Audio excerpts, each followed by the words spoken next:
আসসালামু আলাইকুম, কেমন আছেন? আশা করি ভালো আছেন। আলহামদুলিল্লাহ, আমিও ভালো আছি। আমার বড় বোন জামাই আর বড় আপা, আমার বড় বোন জামাই শখ করে আমার বড় আপারে দোলনায় উঠায়া দোলাচ্ছে। আর এই দিক দিয়া হলো মূল উদ্দেশ্য হলো আমার বড় ভাগ্নার বিয়া। এই বড় ভাগ্নার বিয়ার কারণে বোন জামাই অনেক হ্যাপি, অনেক খুশি, এই কারণে আনন্দ করতেছে। আর এই দিক দিয়া যে আগামীকাল 14 তারিখ এই হলুদ সন্ধ্যা হবে, এই হলুদ সন্ধ্যার জন্য আমার বড় ভাই এই জায়গায় ডেকোরেটার কাজ করতেছে এবং লাইটিংয়ের কাজ বিকাল থেকে শুরু করছে। বিকাল থেকে শুরু করার কারণে লাইটিংয়ের কাজ পুরোপুরি শেষ। আর এদিক দিয়ে ডেকোরেটার কাজ করছে। আর বাড়ির চারদিকে লাইটিং দেওয়া হয়েছে। আর উঠান অনেক বড়, তো এই উঠান বড়োর কারণে মূলা শাক লাগাইছে। মূলা শাক থেকে মোটামুটিভাবে অনেক বড় বড় মূলা হয়ে গেছে। আর মূলা এখন আপাতত উঠাইব না, বিয়ার অনুষ্ঠান অন্য দিক দিয়ে চালায় যাইব। আর এই জায়গায় সাফওয়ান আসছে, আমার ছোট ছেলে সাফওয়ান, এবং সাফওয়ান রে ওর ফুবুর কুলে দিয়ে এখন দোলনায় উঠায় দোলাবে।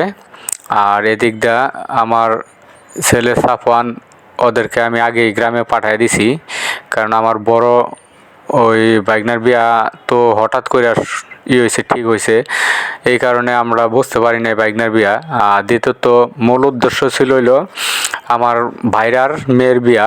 এই মেয়ের বিয়ার কারণে সাফওয়ান রে আমার বড় ভাইয়ের আগেই পাঠাই দিছি গ্রামে, কিন্তু বাইকনার বিয়া হঠাৎ করে শুরু, এই কারণে আগে পাঠানোর কারণে সাফওয়ানরা বিয়া খাইতে পারবো, সাফায়েত বিয়া খাইতে পারবো।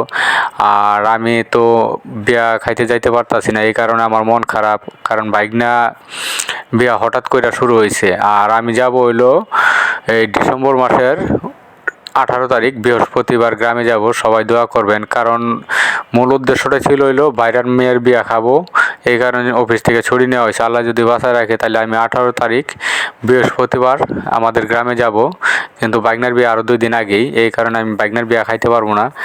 কিন্তু এই কারণে মন খারাপ, কারণ হঠাৎ করে বাইকনার বিয়া। আর দ্বিতীয়ত সাফওয়ানরে পাড়ায় দিছি ওর আম্মুর সহকারে, মোর বড় ভাইরে দা, এই কারণে ওরা বিয়াটা খাইতে পারতাছে, নাইলে তো ওরাও খাইতে পারতো না। আর দ্বিতীয়ত এই জায়গায় হঠাৎ করে একটা বিয়া শাদি হইলে যারা চাকরি করে তারা যে কোনো সময় বিয়া শাদি খাইতে পারে না। তবে ভিডিওটা শুরু থেকে শেষ পর্যন্ত দেখবেন।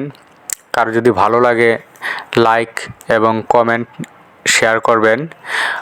আর এটা হলো হলুদের ভিডিও হইতাছে, হলুদের ভিডিও হবে কালকে। আর আজকে হইলো লাইটিংয়ের কাজ চলতেছে, ডেকোরেটারের কাজ চলতেছে। সবাই দেখবেন, কমেন্ট করে জানাবেন বাড়ির পরিবেশটা কীরকম। আর এই দিক দিয়ে মূলা ক্ষেত যে আছে, মূলা ক্ষেতের মাঝখানে একটা দেখা যায় গাঁদা ফুল আছে। এই গাঁদা ফুলটা অনেক সুন্দর, একটা ফুলই ফুটছে, কত সুন্দর ফুল। আর বাড়ির চারপাশে মোটামুটিভাবে ফুল গাছের বাগান আছে। আর এই দিক দিয়া আমরা দেখতে পাচ্ছি ফুলের টব আছে, কত সুন্দর করে সাজানো গোছানো। আর এটা হলো ঘরের থেকে আমরা, উঠানের থেকে আমরা বাইরের দিকে যাইতাছি। বাইরের দিকে গেলে এটা হলো মানে রাস্তার বাইরের দিকে যে রাস্তাটা, ওইটা হলো বাইরের জায়গা। আর এই দিক দিয়ে লাইটিংয়ের ব্যবস্থাটা করছে, লাইটিং যে করছে কত সুন্দর লাগতেছে দেখতে, অনেক সুন্দর। তবে আশা করি সবাই ভালো লাগলে লাইক এবং কমেন্ট করবেন, শেয়ার করবেন। আর আজকের যে ব্লগটি হইতাছে হলো গায়ে হলুদের আগের দিন, আজকে হলো 13 তারিখ। তবে 13 তারিখের হইলো লাইটিংয়ের কাজ চলতেছে, আর 14 তারিখ হবে হইলো গায়ে হলুদ। তবে আগামীকালকের ভিডিওটা সবাই দেখার জন্য চেষ্টা করবেন। আর আজকের ভিডিওটা কেমন হয়েছে ভালো মন্দ জানাবেন। তবে আগামীকালকে হলুদের ভিডিওটা যাতে আপনাদেরকে দেখাইতে পারি, দিতে পারি।